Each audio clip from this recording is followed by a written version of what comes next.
Good evening students. हमने start की थी थ्योरी एंड चैप्टर का नाम था बेसिक अकाउंटिंग टर्म्स एंड हम 9 डेफिनेशंस कर चुके हैं। तो आज हम स्टार्ट करेंगे नंबर 10। तो आप लोग लिखिए, 10th डेफिनेशन है रेवेन्यू। रेवेन्यू से आप क्या समझते हैं, इसका बेसिक मीनिंग। रेवेन्यू मतलब हमारी अर्निंग्स, टोटल अर्निंग्स, जो भी हमने बिजनेस में कमाया, that is called revenue, right. But revenue दो टाइप का होता है और ये बहुत ध्यान से समझना। रेवेन्यू होता है दो टाइप का। एक होता है रेवेन्यू फ्रॉम ऑपरेटिंग एक्टिविटी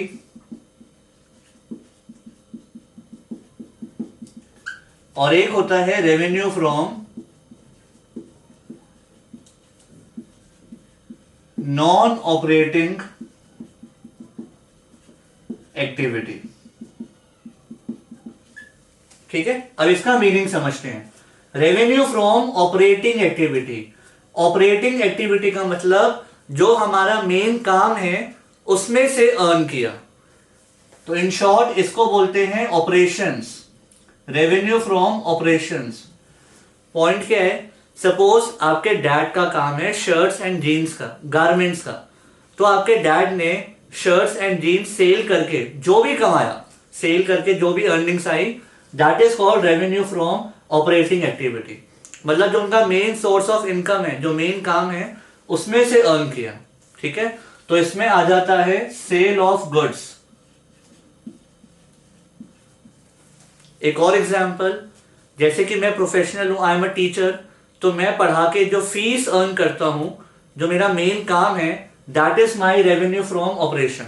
ठीक है, तो इसमें आ जाएगी फीस अर्न।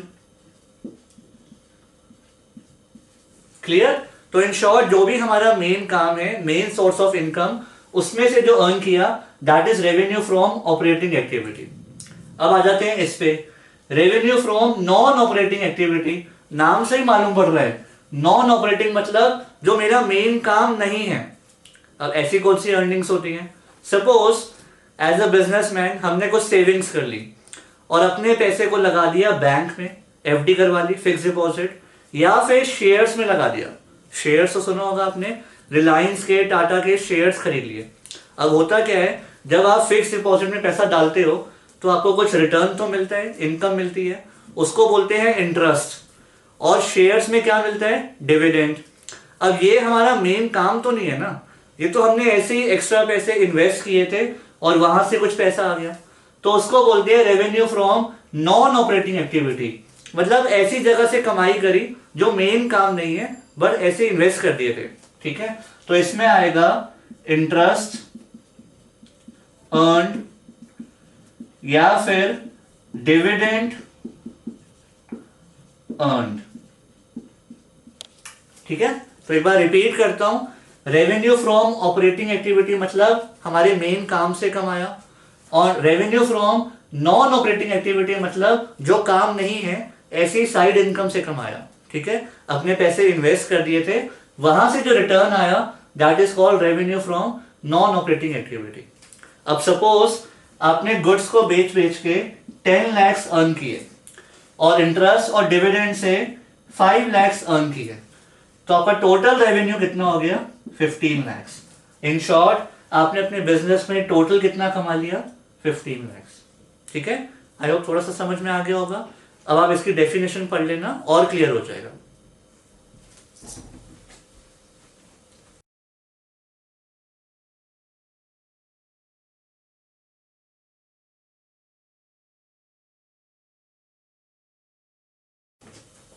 तो अब आगे करते हैं। आप लोग लिखिए हेडिंग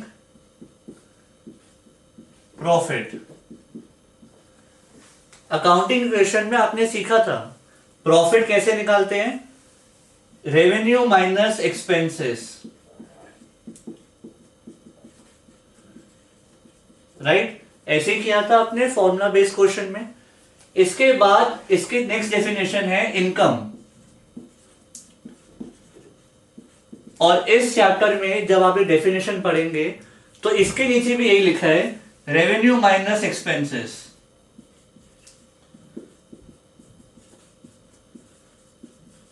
प्रॉफिट के साथ भी यही था, इनकम के साथ भी यही है। तो काफी स्टूडेंट्स को लगता है कि सर ये सेम ही बात होगी, बट ये एक बात नहीं है, दोनों में बहुत डिफरेंस है और वही आज समझना है। ठीक है, सो यही है आज के मेन पॉइंट, बहुत ध्यान से समझना। सपोज आपका रेवेन्यू फ्रॉम ऑपरेटिंग एक्टिविटी है, revenue from operating activity 10 lakhs जो हमने सेल ऑफ गुड्स से अर्न किया, and revenue from non operating activity है, नॉन ऑपरेटिंग एक्टिविटी 2 lakhs जो हमने इंटरेस्ट या डिविडेंड से अर्न किया। ठीक है, अब प्रॉफिट कैसे निकालते हैं यहां देखना। मान लो एक्सपेंसेस हैं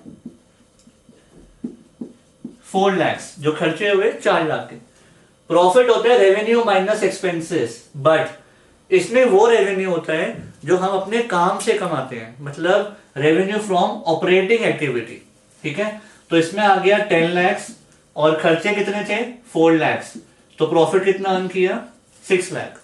इसमें बस ये वाला रेवेन्यू आता है फ्रॉम ऑपरेटिंग एक्टिविटी। अब आते हैं इनकम के ऊपर। इनकम में भी रेवेन्यू माइनस एक्सपेंसेस है, बट इसमें दोनों रेवेन्यू आते हैं। इनकम बड़ी टर्म है, इसमें ये भी आता है revenue from operating activity and ये भी आता है नॉन ऑपरेटिंग एक्टिविटी। जो टोटल कमाया, कितना कमाया 12 lakhs और एक्सपेंसेस कितने हैं 4 lakhs, तो अल्टीमेटली इनकम कितनी आ गई 8 lakhs। दोनों में डिफरेंस समझ पा रहे हो? प्रॉफिट छोटी टर्म है, उसमें बस वो वाली रेवेन्यू आएंगे जो हमने अपने काम से कमाया, और इनकम बड़ी टर्म है, इसमें सारा रेवेन्यू आ जाएगा। ठीक है, सो दोनों में ये डिफरेंस है। जब आप डेफिनेशन पढ़ोगे ना तो उसमें क्लियरली लिखा भी है, income is a broader term and it includes profit from activities other than operating activities. उसमें लिखा हुआ है कि उसमें सारा रेवेन्यू आता है अदर देन ऑपरेटिंग, मतलब ये वाला भी आता है। ठीक है, एक और बात, आप लोगों ने सुना होगा इनकम टैक्स पे करना पड़ता है, तो आपके अकॉर्डिंग वो इस पे होता होगा या इस पे होता होगा इनकम टैक्स। इनकम का मतलब होता है टोटल इनकम, तो इन शॉर्ट टोटल रेवेन्यू के ऊपर हम टैक्स भरते हैं। ठीक है, जो हमने सेल ऑफ गुड्स से कमाया उस पे भी टैक्स भरते हैं, और जो इंटरेस्ट और डिविडेंड कमाया उस पे भी टैक्स भरते हैं। ठीक है, तो इन शॉर्ट प्रॉफिट छोटी टर्म है, इसमें बस ये रेवेन्यू आता है, इनकम बड़ी टर्म है, इसमें दोनों रेवेन्यू आते हैं। क्लियर? अब आप देख लो, उसके बाद डेफिनेशन अच्छे से पढ़ना।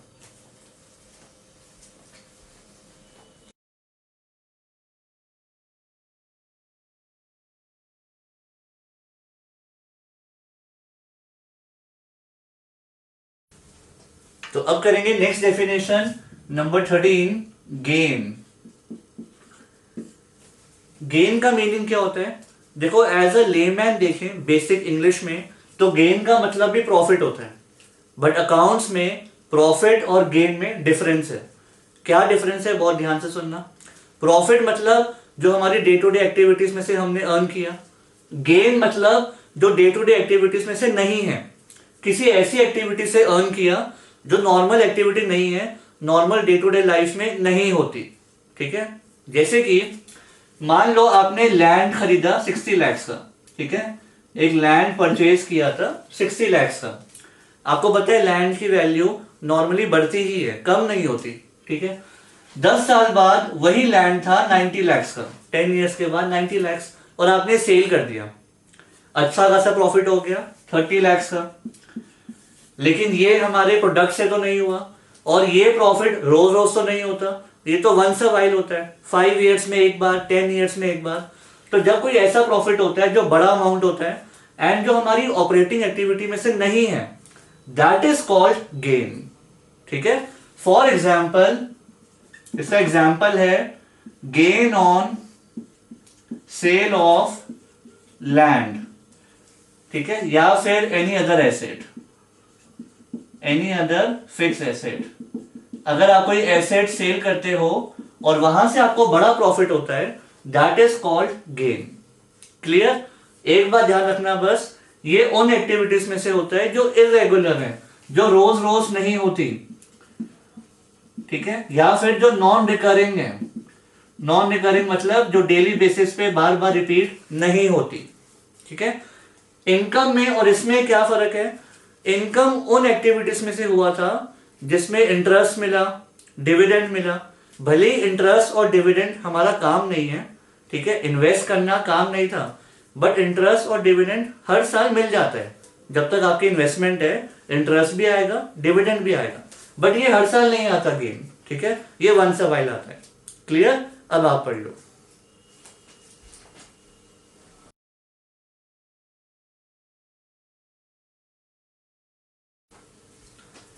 अब नंबर 14, लॉस। नाम से क्या मालूम पड़ रहा है? जब नुकसान हो गया।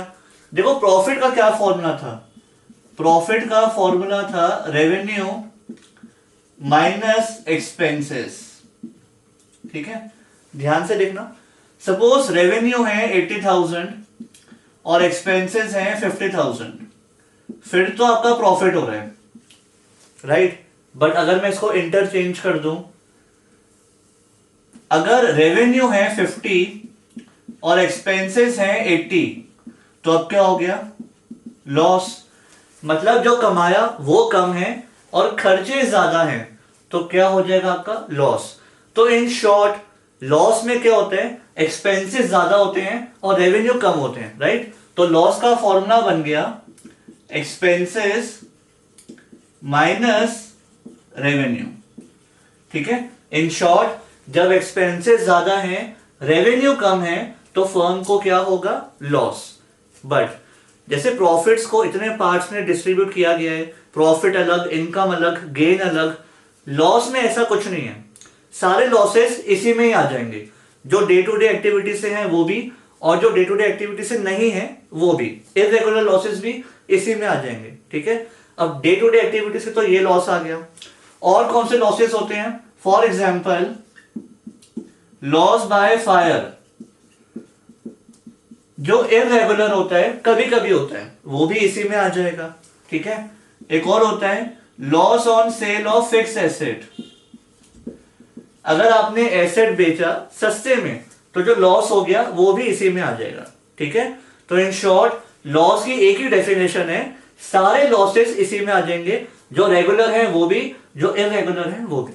क्लियर? अब आप पढ़ लो।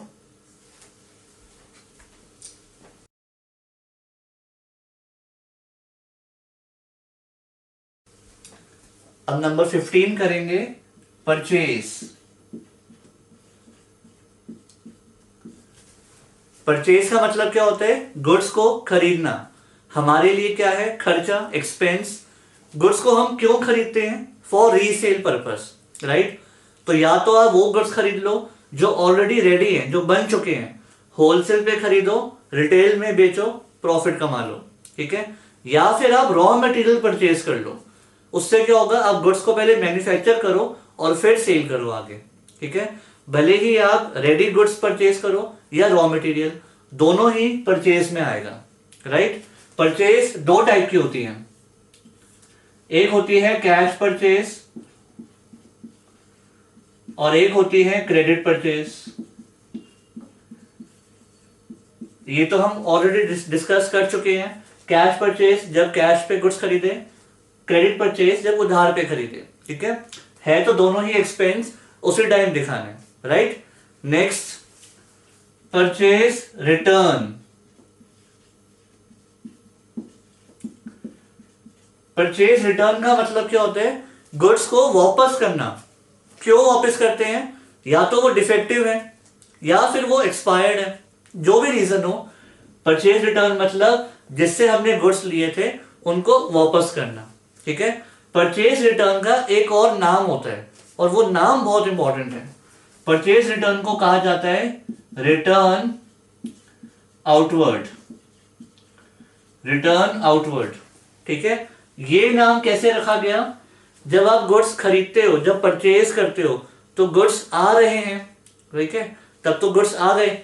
जब आप गुड्स वापस कर रहे हो, जब आप उसके पास वापस भेज रहे हो, तब गुड्स बाहर जा रहे हैं, तो उसका नाम रखा गया रिटर्न आउटवर्ड, ठीक है, आउटवर्ड, बाहर गए। क्लियर? अब आप दोनों डेफिनेशन को पढ़ लो।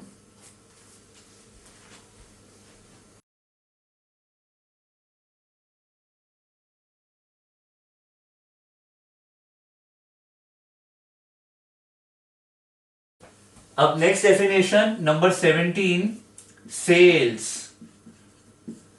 सेल्स का मतलब क्या होता है? गुड्स को बेचना, हमारे लिए इनकम। सेल्स भी दो टाइप की होती हैं, cash sales, credit sales, right. And ये तो आपको ऑलरेडी आता भी है। जब आप गुड्स बेचते हो for cash, that is called cash sales, और जब उधार पे बेचते हो तो क्रेडिट सेल्स। बट दोनों ही इनकम उसी टाइम शो करनी पड़ती है, इक्विवेलेंट असम्पशन, राइट। उसके बाद सेल्स रिटर्न, ठीक है, ध्यान से सुनना। जब हमने गुड्स बेचे तो हो सकता है सामने वाली पार्टी को, बायर को, गुड्स पसंद ना आए due to any reason, defective है, एक्सपायर्ड है, कुछ भी रीजन हो। तो अगर उसने वो गुड्स हमें वापस भिजवा दिए, उसने रिटर्न कर दिए, तो that is called sales return. मतलब बिका हुआ सामान वापस आ गया, जो हमने सेल किया था वो वापस आ गया, राइट। इसका एक और नाम होता है, that is called return inward. अब ये नाम कैसे पड़ा? जब आप सामान बेचते हो, जब आप गुड्स को सेल करते हो तो सामान बाहर जा रहे, और जब सामान वापस आ गया, जब सेल्स रिटर्न आ गई, वापस आ गया, तो इनवर्ड, इनवर्ड, रिटर्न इनवर्ड, ठीक है। जब गुड्स वापस आ गए, that is called return inward. Clear? जब बेचा तो बाहर गया, वापस आ गया तो इनवर्ड। अब आप दोनों पढ़ लो।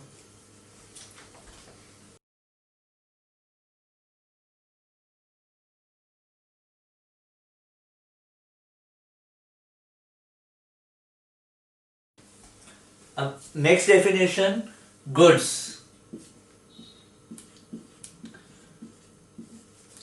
गुड्स क्या होते हैं?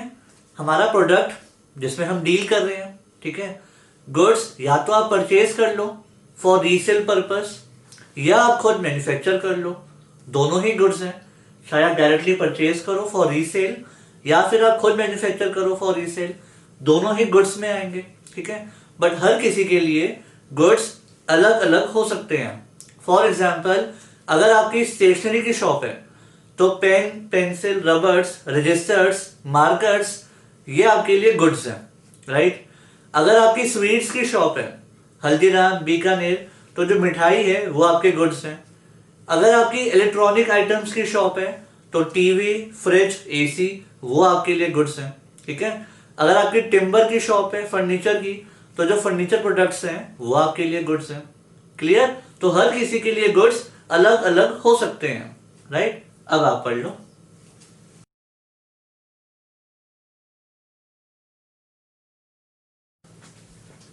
अब नेक्स्ट डेफिनेशन, स्टॉक। इसको बोलते हैं इन्वेंट्री, ठीक है। स्टॉक का मतलब क्या हो गया? बेसिकली है तो गुड्स ही जिसमें हम डील कर रहे हैं, बट स्टॉक को दो पार्ट्स में बांटा गया है। एक है ओपनिंग स्टॉक और एक है क्लोजिंग स्टॉक। ये वर्ड्स काफी काम आएंगे 11 12 दोनों में। कैसे? देखो, सपोज आपने फर्स्ट टाइम बिजनेस स्टार्ट किया, तो गुड्स या तो पापा ने दिए होंगे या आपने खरीदे होंगे, वो तो हो गया। लेकिन हर साल तो आपका फर्स्ट टाइम नहीं होता। अब मान लो आप 10 इयर्स के बाद आ चुके हो, ठीक है, बिजनेस चल रहा है, और अकाउंट्स तो हर साल बनते हैं। तो इस साल के अकाउंट्स बनेंगे 1 अप्रैल से 31 मार्च तक, ठीक है। बिजनेस स्टार्ट हुए हुए 10 इयर्स हो चुके हैं, और इस साल हम आ चुके हैं 2020 में, मान लो। तो 1 अप्रैल से शुरू होंगे अकाउंट्स, 31 मार्च तक बनेंगे। एंड 1 अप्रैल को आपके गोडाउन में 5 लाख के गुड्स पड़े हुए हैं, ठीक है, क्योंकि बिजनेस तो पहले से चल रहा है। तो पिछले साल के गुड्स बचे हुए हैं, कितने? 5 लाख के गुड्स। तो 1 अप्रैल को जो हमारे पास पहले से गुड्स होते हैं, that is called opening stock, इस साल की शुरुआत का स्टॉक, ठीक है। बाद में जो खरीदेंगे वो अलग बात है, बट स्टार्टिंग में जो पहले से पड़े हुए हैं गुड्स गोडाउन के अंदर, that is called opening stock, इस साल की स्टार्टिंग में जो पड़े हुए, राइट। अब मान लो 5 लाख के बचे हुए थे, आपने 15 लाख के और खरीद लिए, कितने हो गए? 20 लाख। इसमें से 12 लाख के सेल कर दिए, सपोज 12 लाख के गुड्स सेल कर दिए, तो कितने बच गए? 8 लाख। तो 31 मार्च को जो गोडाउन में सामान बचा हुआ है, जो अभी नहीं बिका, जो सेल नहीं हुआ, that is called closing stock. ठीक है, इन शॉर्ट साल की शुरुआत में जो है वो ओपनिंग स्टॉक, और जो एंड में बच गया that is called closing stock. 5 lakh का स्टार्टिंग में था, 15 का खरीद लिया, टोटल 20, उसमें से 12 का तो बिक गया, तो बचा कितना? 8 lakh, that is called closing stock. अब एक बात ध्यान रखना, जो इस साल का क्लोजिंग स्टॉक है 31 मार्च को, अगले साल वही आपका क्या बन जाएगा? Opening stock. पॉइंट समझ पा रहे हो? 31 मार्च को जो क्लोजिंग स्टॉक है जो बच गया, ये नेक्स्ट ईयर का ओपनिंग स्टॉक बन जाएगा। ठीक है, तो इस तरीके से स्टॉक को 2 पार्ट्स में बांटा गया है। ये नॉलेज आपको आगे भी काम आएंगी, तो आप लिख लो अगर लिखना है तो।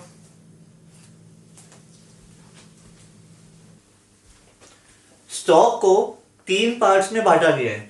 ठीक है, ओपनिंग स्टॉक, क्लोजिंग स्टॉक के अलावा 3 और पार्ट्स में बांटा गया है। एक है रॉ मटेरियल, एक है वर्क इन प्रोग्रेस, एंड एक है फिनिश गुड्स। ध्यान से सुनना, सपोज आप शर्ट्स मैन्युफैक्चर करते हो, ठीक है, गारमेंट्स, शर्ट्स का काम है। आपने कॉटन लिया और थ्रेड लिया, बेसिक सामान लिया शर्ट्स को बनाने का, that is called raw material. ठीक है, एक गोडाउन में, एक रूम में आपका सारा रॉ मटेरियल पड़ा है, तो वो उसमें काउंट होगा। अब मान लो शर्ट्स हाफ रेडी हो चुकी हैं, अभी फिनिशिंग बाकी है और बटन्स लगाने बाकी हैं, हाफ रेडी है, तो जो सामान वो पड़ा है हाफ रेडी वाला, that is called work in progress. ठीक है, वर्क इन प्रोग्रेस मतलब अभी काम चल रहा है उस पर।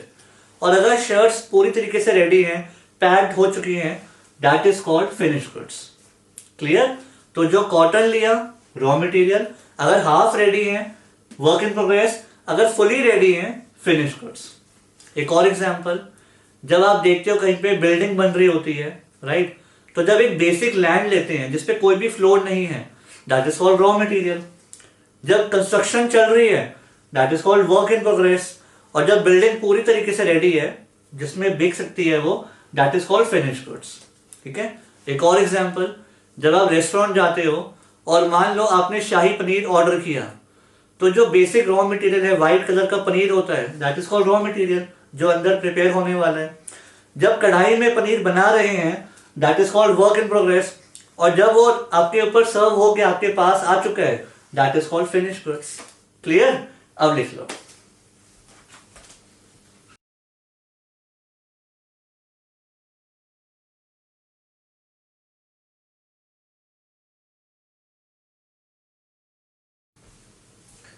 तो अब आगे करते हैं, आप लोग लिखिए ट्रेड रिसीवेबल्स।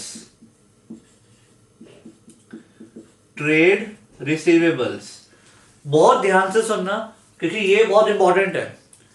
मान लो आपने मिस्टर ए को गुड्स सेल किए 2 लाख के, ठीक है, और उनको बोल दिया कि 3 मंथ्स के बाद मेरे पैसे दे देना। तो मिस्टर ए को 2 लाख से गुड्स बेचे और 3 मंथ्स के बाद पैसे आएंगे, उन्हें हम क्या बोलते हैं अकाउंट्स में? डेटर। तो 2 लाख के गुड्स सेल किए और इन्हें कहा जाता है डेटर, राइट। बट इसमें हमारे पास कोई प्रूफ नहीं होता, कोई सिक्योरिटी नहीं होती, हम ट्रस्ट पे दे देते हैं। अब मान लो आपने मिस्टर बी को भी गुड्स सेल किए 1 लाख के, लेकिन इनके ऊपर आपको ट्रस्ट नहीं है, तो आपने मिस्टर बी को बोला कि एक पेज पे लिख के दो, साइन करके दो कि आप मुझे पेमेंट दोगे 2 मंथ्स के बाद, 3 मंथ्स के बाद पेमेंट मेरी वापस दोगे, राइट। तो जब आप इनसे साइन करवाते हो, उस पेज को हम क्या बोलते हैं? वो हमने सीखा था, इस पेज को हम बोलते हैं bill receivable, right, bill receivable. इसका नाम मैंने आपको बताया था BR शॉर्ट में। तो एक हो गया डेटर मिस्टर ए, जिनको हमने गुड्स बेचे बट कोई सिक्योरिटी नहीं है। एक हो गया मिस्टर बी, जिनसे हमने ले लिया बिल रिसीवेबल, राइट। तो बेसिकली 2 वर्ड्स हो गए, एक डेटर एक BR, दोनों से ही पैसे लेने हैं। तो इन दोनों को जब हम क्लब कर देते हैं, मिला देते हैं, that is called trade receivables. तो इन शॉर्ट, जब आपने पैसे लेने हैं डेटर से भी और बीआर से भी, दोनों ही हमारे लिए एसेट है। कुछ टाइम के बाद पैसे आएंगे, बस डिफरेंस ये है, यहाँ पे कोई सिक्योरिटी नहीं है, यहाँ पे सिक्योरिटी है, बट दोनों से ही पेमेंट आनी है। दोनों को मिला दें तो हम अकाउंट्स में कहते हैं ट्रेड रिसीवेबल्स। ठीक है, इन शॉर्ट, ट्रेड करते हुए, बिजनेस करते हुए कहां कहां से पैसा आना है। ठीक है, अब आप पढ़ लो।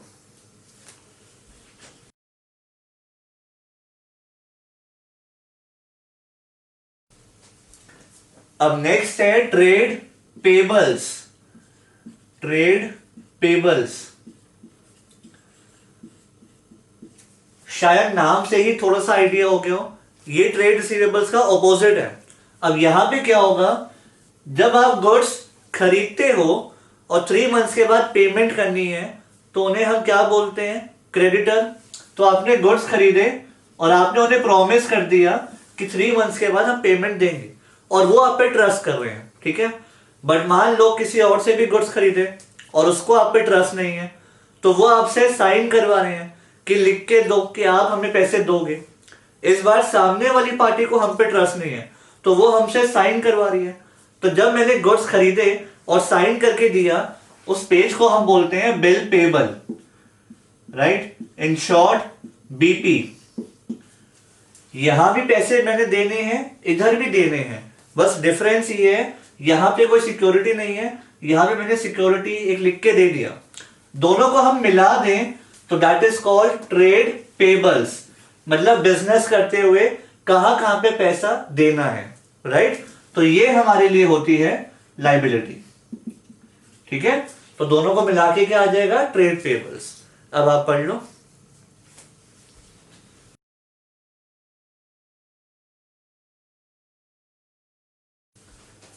नेक्स्ट डेफिनेशन है कॉस्ट।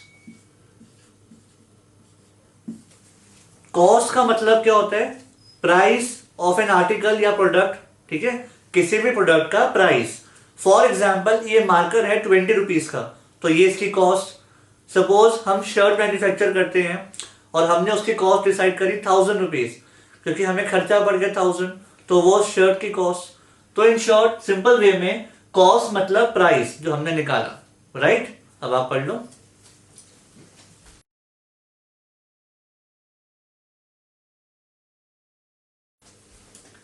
आज की लास्ट डेफिनेशन, वाउचर। वाउचर का सिंपल मीनिंग होता है बिल, मतलब proof, evidence of a business transaction. ध्यान से सुनना, अगर आप कुछ भी खरीदते हो या बेचते हो तो बिल होता है साथ में, दैट इज कॉल्ड वाउचर। मतलब इन शॉर्ट, ये प्रूफ होता है कि हमने एक बिजनेस ट्रांजैक्शन करी है। कल को जब हमारे अकाउंट्स चेक होंगे, जिनको हम बोलते हैं ऑडिट, तो हमारे पास ये बिल, ये प्रूफ होने चाहिए, ताकि हम प्रूफ कर सकें कि हमने कुछ गलत नहीं दिखाया। अगर हम 1 लाख की परचेज दिखा रहे हैं तो 1 लाख का बिल भी होना चाहिए। ठीक है, जैसे आप डोमिनोज जाते हो तो आपको वो बिल मिलता है, वो आपके लिए वाउचर हो गया, प्रूफ हो गया।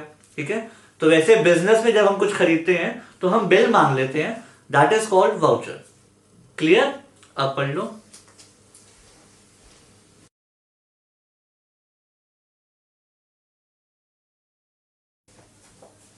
सो गाइस, आज के लिए इतना ही। अब हमारी 24 डेफिनेशंस हो चुकी हैं, more than half chapter is completed. अब ये सारी डेफिनेशंस आपको लर्न भी करनी है, क्योंकि स्कूल के एग्जाम्स में आपको ये कीवर्ड्स याद होने चाहिए। ठीक है, सो बाकी हम करेंगे नेक्स्ट क्लास में। सी यू।